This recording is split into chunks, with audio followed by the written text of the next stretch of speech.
Before engaging with this task, students need to have spent time at junior cycle exploring trigonometry with particular emphasis on Pythagoras' theorem and trigonometric ratios. Students should also revisit these ideas at senior cycle and continue the exploration to consider the effect of multiplication of complex numbers, illustrating them on an argand diagram, and spent time working with numbers in rectangular form to solve equations. In this task, students will explore how to build on prior knowledge to find the polar form of a complex number, using this learning to discover the formula for De Morvis's theorem. Students will be presented with a complex number on an argand diagram. Take the number z equals a plus bi and ask your students to describe what they know about that number. They could explain that it is a complex number with a real and an imaginary part, what the numbers a and b could represent, that the modulus r is the distance between the origin and the complex number, and that the argument theta is the angle between the positive sense of the real axis and the modulus of the complex number.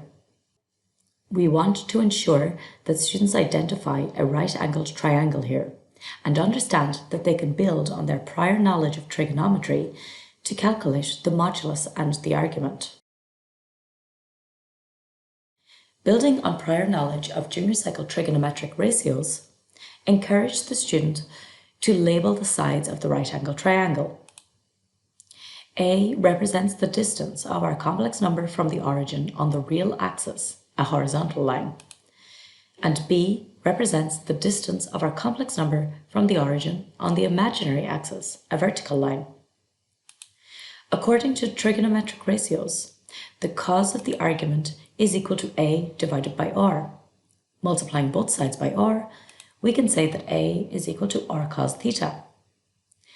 Similarly, for side B, the sine of the argument is equal to B divided by R.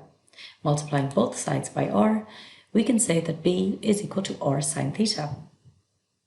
Now that we have another way of writing A and B, we can substitute these values into our complex number instead of A and B. If Z equals A plus BI, where A is R cos theta and B is R sine theta, then Z could also be written as R cos theta plus I R sine theta. Factorizing our equation, we get Z equal to R multiplied by cos theta plus I sine theta. Ask your students to reflect on the advantages of writing a complex number in this way. In polar form, we can see how far this complex number is from the origin, and we can tell the angle between the positive sense of the real axis and the modulus of the complex number. This means that we can solve problems easily and quickly when we use the polar form of a complex number. This will come in very useful when we are introducing De Morvis's theorem. We could use a question like this one to encourage our students to build on their prior learning so far with the aid of a useful resource, such as the GeoGebra file shown in the image. There is a GeoGebra file available from the PTST Post-Primary Maths team that allows students to explore this concept further. For more information on the resources and workshops available, contact the PTST Post-Primary Maths team on postprimarymaths@pdst.ie.